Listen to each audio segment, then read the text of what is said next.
For what purpose does the gentleman from Oregon rise? Ask unanimous consent to address the House for 5 minutes. You're recognized for 5 minutes.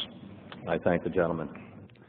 Well, after the passage of the largest tax cut in history 2 years ago, the president began to talk about a little glitch in that, and a glitch that no one could have anticipated, not the Republican White House which wrote it, the Republican Senate which passed it, and the Republican House which passed it, who deliberately wrote the glitch in, which was, gee, the estate tax would only expire for 1 year, and then if you didn't die during that 1 year, you would be subject to the full estate tax again, and a number of other taxes were phased back in. Well, it wasn't a glitch. They knew about it. They had to do it so they wouldn't bust the bank, and that was when they were predicting a surplus. But guess what? Now, whoops, here we go again.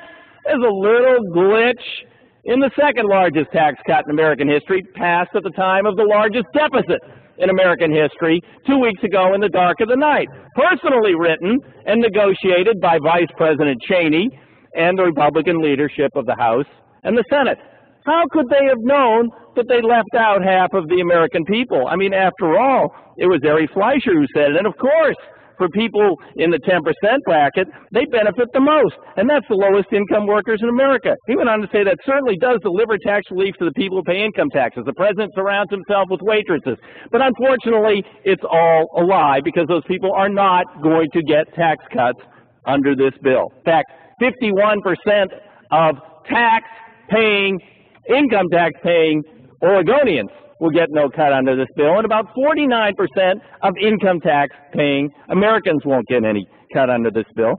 7.6 million people who are in this 10% tax bracket that Mr. Fleischer referred to, who were supposed to get a lot of benefits, are going to get zero, zilch, nada under this bill. But every millionaire is guaranteed $93,500 or more under this bill.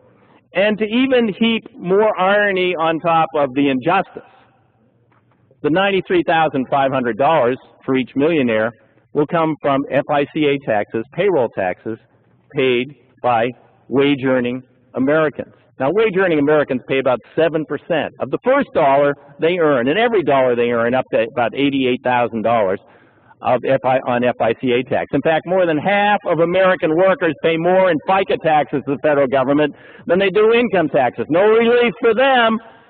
And hey, guess what? We really suckered you because we're going to borrow every penny of the FICA taxes you've paid that you thought was going into a trust fund. In fact, a lockbox passed 7 times while the Republicans have been in charge of this House. 7 times we passed a lockbox for Social Security.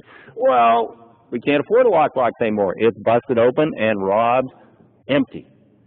That money is going to finance the tax cut and replaced with IOUs.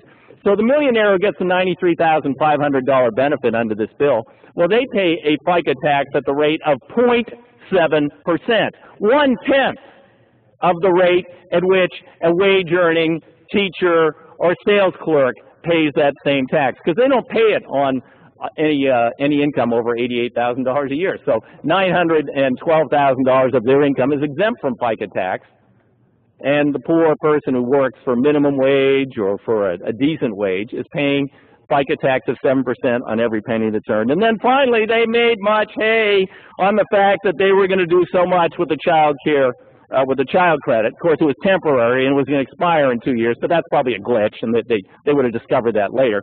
But there was another little glitch.